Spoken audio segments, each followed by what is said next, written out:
Welcome back into the GSMC Sports Podcast.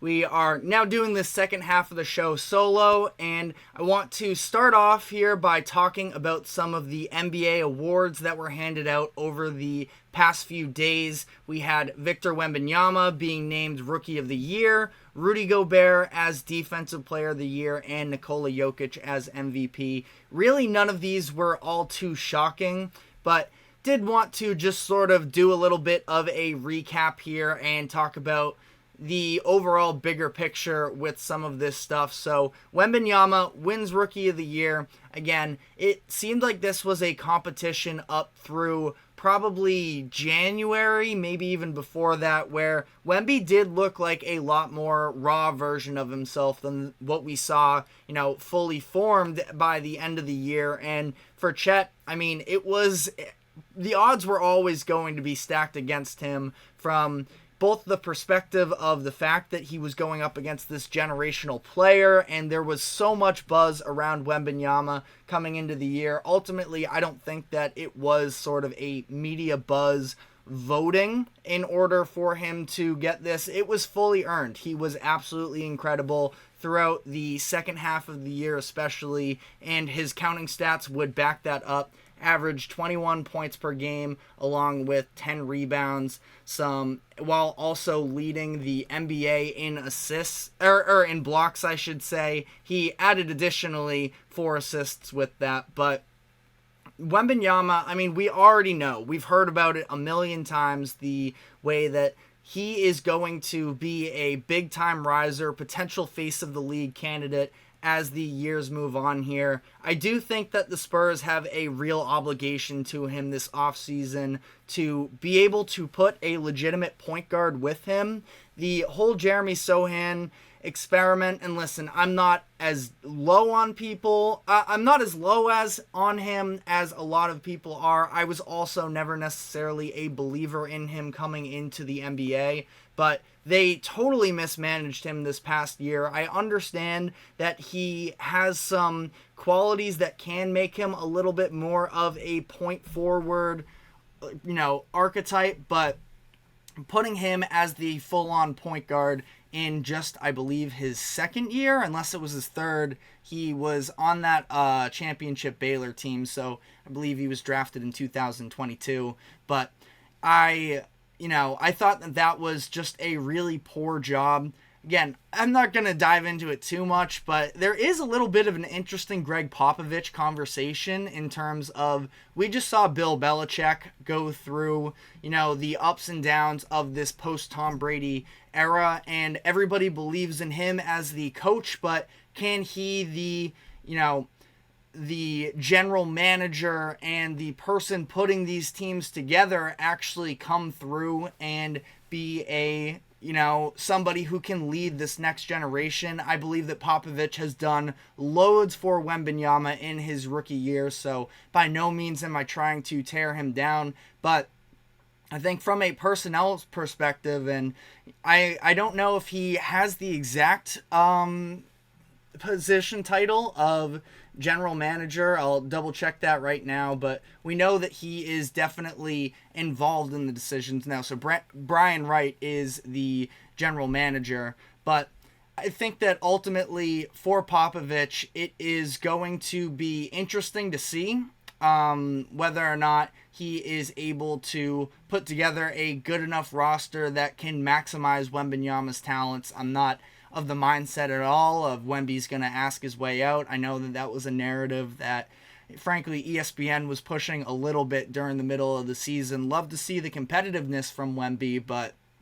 I think that he can have his time to develop and sort of work his way into a winning system, but I would definitely prefer to see it sooner rather than later, so hopefully they figure themselves out. Rudy Gobert won Defensive Player of the Year. Again, not really much of a surprise. I know that there was a lot of pushing for Wembanyama to win the award as well, and I was very torn on it. Ultimately, when I did my show, I leaned in the direction of Wembanyama, but at the same time, I don't think it is egregious by any means that Gobert wins this. Wemby had the counting stats that sort of pushed it forward, but Gobert was ultimately, if you're looking at a full season's worth of experience, Gobert was better throughout Wemby, and he was dealing with injuries that were sort of limiting how much he could even be on the court. Took a while for him to make his impact on the Spurs team, and the Spurs were very bad defensively outside of him, which is ultimately why I leaned in the direction of Wembanyama. The difference of how much better the defense was with him on the court was just, so mind-boggling to me that when I was looking at the numbers, I myself couldn't, make an argument for Gobert, but I do fully understand it as well. I know that a lot of basketball fans are upset with it, but Gobert, he ends up winning his 4th Defensive Player of the Year award in his career, one of 3 players to ever do so, putting himself really in conversation for, I think that even with 3, he was already sort of in that, you can call it at least a little bit comparable to the Dwight Howard career arc, at least some of the accomplishments. Now, Howard, I believe, had more all-star appearances, and he ended up leading the Magic to a finals run. But, I mean, for Gobert, if you want to talk his legacy big picture here, he is on this Timberwolves team that is absolutely rolling coming into the matchup that they're going to be taking place. I believe they play tomorrow against the Denver Nuggets with a chance to take a 3-0 lead at home. So it seems like the Timberwolves are fully geared up to potentially make this finals run. And if he adds a ring to this, I don't think that there is any question. And I know that there's a lot of box score watchers out there who just sort of casually follow the game, but Gobert's impact does absolutely extend beyond that, and I'm glad that he's gotten this little bit of a redemption season after last year was really ugly. And he was not the same level of defender last year, is the reality, but I think that now he has made some internal adjustments of being able to settle into this new role with Minnesota, and it has absolutely paid off for them. I know the price they paid was very expensive at the time, but ultimately it's looking like they, can definitely make something of this. And again, if you want to 10 years from now sort of have this argument of did they pay too much, the answer is probably going to be yes, but at the same time, if they come away with a championship, it is no complaints, especially for that type of a fan base who hasn't necessarily seen all too much postseason success. The love that city has for, feels like more like Anthony Edwards. Obviously, it's his team. It might even be his league in the coming years, but I definitely think that it's fun to see these sort of mid-market teams and the way that they've been able to show out in terms of postseason appearances the past couple of years. I know I'm going on a little bit of a tangent here, but Minnesota, Oklahoma City, and that crowd situation is one of the best in professional sports from what I've seen recently. Maybe I'm getting caught up in that recency bias, but the Lou Dort chants, the entire stadium barking anytime Jalen Williams does something, it just makes me laugh as I watch these games, and it is definitely, an infectious feeling there in Oklahoma City. And then I also want to give credit to, obviously, Sacramento, Beam Team Stand Up, for the job that they did last year in helping to elevate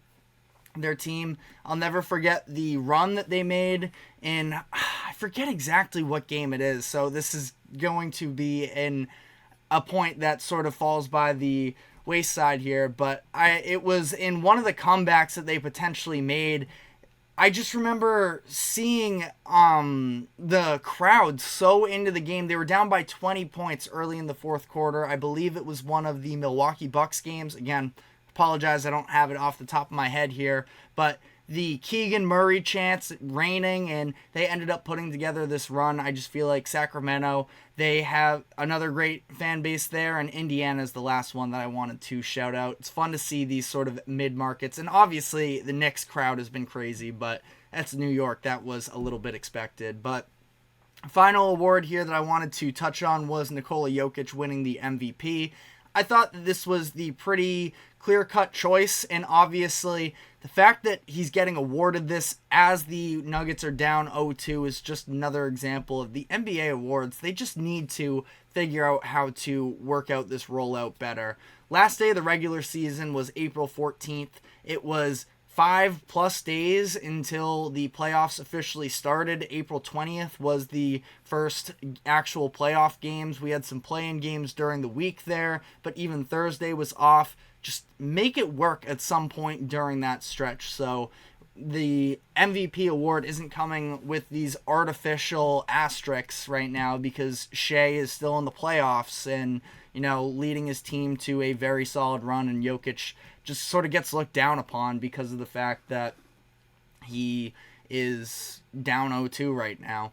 It's just a ridiculous gripe that I have with the NBA. But voting results were sort of straightforward here. It was Jokic getting 79 first place votes, SGA with 15, Luka with 4, and Giannis got 1 in there as well.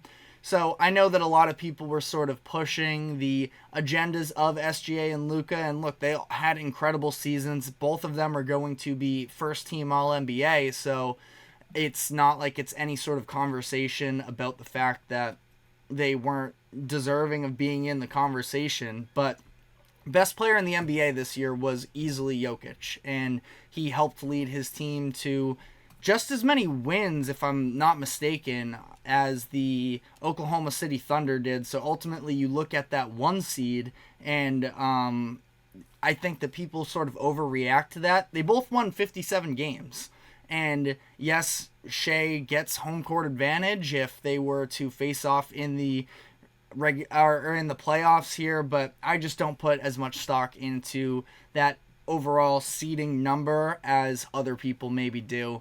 But Jokic joins a list of players with at least 3 MVPs. It's now him, Kareem Abdul-Jabbar, Michael Jordan, Bill Russell, Wilt Chamberlain, LeBron James, Larry Bird, Magic Johnson, and Moses Malone. So just quite the impressive company there to be at this point, and doing so in my opinion, the most loaded in terms of talent era in NBA history. And I think that a lot of people again are going to try and diminish the Jokic situation because of the position they are currently in, but I am not going to be one of those people. But I do want to sort of talk some bigger picture ramifications of how the NBA playoffs could play out here through the final couple rounds. So we're going to be taking our final break of the show, and when we come back on the other side, I want to talk about that. So stick with us and we will be right back.